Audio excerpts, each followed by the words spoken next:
Okay guys, welcome back na naman sa aking YouTube channel. No? So ngayon pag-uusapan natin yung possible na magiging patch note bukas, which is kailangan nating unahan para meron na kayong possible na pwedeng i-hoard at pumaldo syempre. No?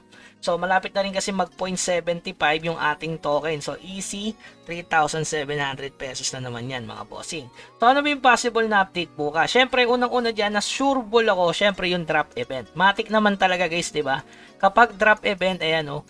Ano na lang siya, 1 day left. So, sa Tuesday, may drop event. Itong para sigurong luya. Ayan yung picture, guys. So, ano possible na tataas kapag may drop event? Matic, syempre, yung Moonstone, guys. At yung Armor Enhancement. So, ako, nakabili na ako nung presyo piso pa lang.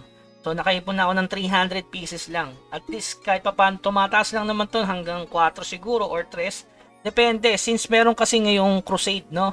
So, kukunin nila agad yung defense niya. Napakahalaga. Kaya sa tingin ko, pwedeng tumaas to hanggang 4. Tapos Moonstone, syempre, pwedeng tumaas hanggang 2. So, meron na akong ipon nito na 1,000. Yan, sinasabi ko lang sa inyo kung ilan yung pieces na naka-hoard sa akin.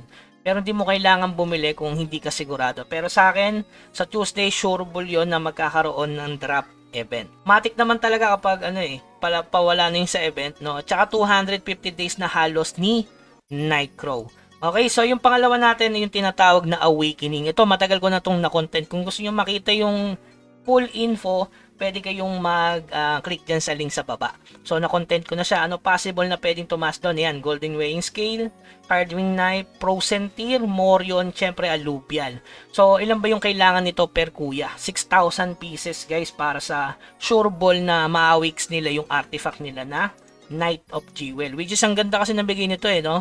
So, may basic damage to. Tapos, dito naman sa rune, kailangan plus 6 din. Makukuha nila dyan is damage negation. So, which is good na good yun. So, kung gusto nyo makita yung full info, nandyan yung link sa baba. So, ayan, possible na tumaas kapag Awakening yung update bukas. Alam nyo na guys, kukunti pa yung supply.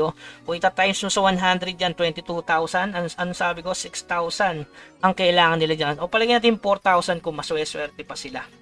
Okay? So, yung susunod naman, syempre, yung 4th class advance. Pero sa tingin ko, maglalabas muna syempre ng video si Nightcrow, diba? Malay nyo, sa November 12 pa yung 4th class advance. Pero since tayo, syempre, nag-hoard tayo, ano yung possible na tumaas doon? Ayan, syempre, Seal of Advancement, ayan, mataas na sa amin. From 3 dias, naging 7 dias na. Ang hirap nang bumili nito, kakauntirin yung supply. Syempre, Higher Seal, kailangan yan. Papyrus, kasi 10,000, diba? Kung gusto nyo mapanood yung full info regarding sa materials, nandyan din yung link sa baba. Tapos, ito, Ancient Master Alloy. So, tingin ko, gagawin nilang token to. Kasi imagine, 400 pieces ang kailangan nila nito. Kaya sabi ko nga sa inyo, possible na umangat yung token at raratratin nila ang pagbili ng Ancient Master Alloy. It's either na tumaas or bumaba tong Ancient Master Alloy na to. Okay? So, ano pa ba yung possible na future events? Magkakaroon pa kasi ng Epic Dungeon, guys, So, regarding din naman sa mga upcoming na matagal pa naman, pero kailangang paghandaan, syempre, yung Source of Growth. Kasi magkakaroon ng 3 skill na para sa atin. Yung Wave of Inspiration, level 3. Ayan. Yung passive, guys, yung 3 passive. Ito, Wave of Inspiration 3, Rapid Growth 3, na kailangan yun ng 80 million gold coins, at yung Ironclad Protection na level 3. So, sa tingin ko, bandang December pa yun. So, hindi naman kailangan mag-hoard kayo ng Source of Growth. Pero, syempre, kapag nag-port plus advance yung mga kuya, possible na tumaas din itong Source of Growth. Tama? So, yon. Tapos, regarding naman sa old aircraft, bakit daw nag-iipon nito? Kasi magkakaroon ng Transcend, which is yung ma-upgrade mo na ang inyong glider. So, syempre, marami nang may epic glider, no? So, kailangan nilang magkaroon pa ng epic glider para ma-upgrade nila yung glider. So, ganun. Talagang mapapagastos nila dito sa old aircraft. Kaya habang mura pa, binibili ko na siya. Okay? So, ayan. Yun yung mga possible na magiging update bukas ni Nightcrow. Sana magkaroon ng Awakening para yung hoard ko na 500 na Golden Weighing Scale is possible na tumubo dyan ng almost 7k dias. Diba? So, siguro ang price nito kung magkakaubusan, pwedeng maging 20 dias ang isa. Parang nangyari dito sa Golden Key. Diba yung Golden Key, ang laki ng itinaas. From 30, naging 132. Gawa nung sa event. Since merong tinatawag na Awakening, so talagang magpo-progress lalo dyan gawa dun sa Crusade. Alam niyo naman yung nangyari kahapon, diba? Medyo may nabugbog. Alam niyo na kung sino, diba? So, ayan, Procentier, Eto, dahil token to guys, wala akong tiwala dito na tataas to.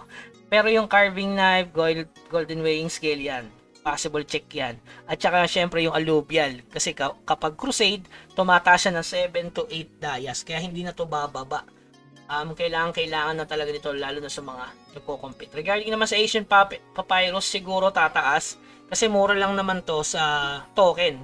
Okay, so may bahagyang pagtaas siya, siguro 20 or 15 daya. So source of growth, abot ng 30 yan kapag nilabas yung bagong skill kasi sobrang solid, di ba? Puro level 3. Source of wisdom, ito syempre hindi ko naman kaya mag-hoard dito, sobrang mahal. Pero kailangan nito ng 20 pieces at 10 pieces naman doon sa Wave of Inspiration. Kaya may nagtanong sa akin regarding kung kukunin ko ba yung Extermination, hindi na.